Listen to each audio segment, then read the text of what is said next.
लश्कर scheme में लश्कर आने की फर्स्ट रोड सही रोड नहीं है और ये मालिक लोग स्कीम मालिक है ये मना बिल्डिंग और अगा ये को हंदा स्कीम छोटा स्कीम बाद VIP बिल्डिंग तैयार भी गया मैं गाड़ी जकी गाड़ी टेका मैं हंदे हैं प्लाट कितने वहाँ पर जा हैं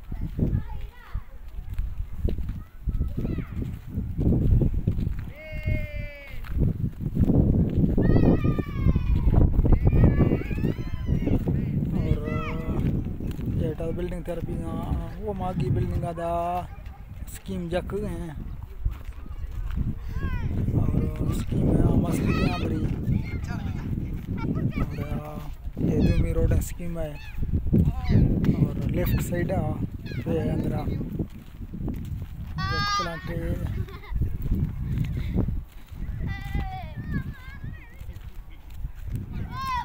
और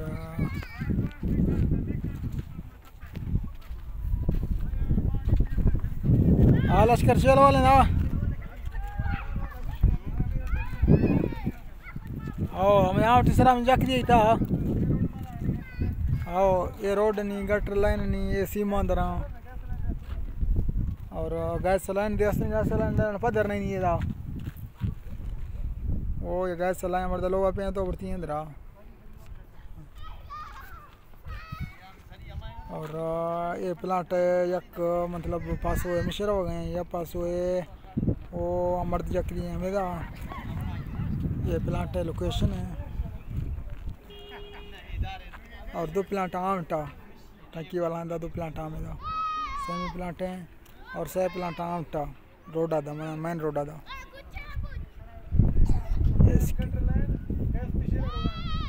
ये गटर लाइन रो हैं और गैस शेरा रो हैं हाँ माशाल्लाह ज़बरदस्त है आओ 21 नंबर प्लांट है आओ हाँ ये मीरो हैं हाँ तक कल ये घाट रेशन याद क्या मुझे पूरा रोड ये दूरा ये इलाका पूरा स्कीम आ रहा हाँ बिल्डिंग माशाल्लाह चिकरे माना गया जबरदस्त है फुल ये हमें छोटा मोटा सिस्टम नहीं शॉर्ट मना बिल्डिंग है कड़क नहीं है बिल्डिंग डोला आओ कोड़ भी लंबाई ठीक है हमारा आदि दासी छिया सही है राज यूट्यूब पे सेंड करती अब बाबा अचुन से छे बना है या तो बाबा का जवाब पर मना है नहीं यूट्यूब पे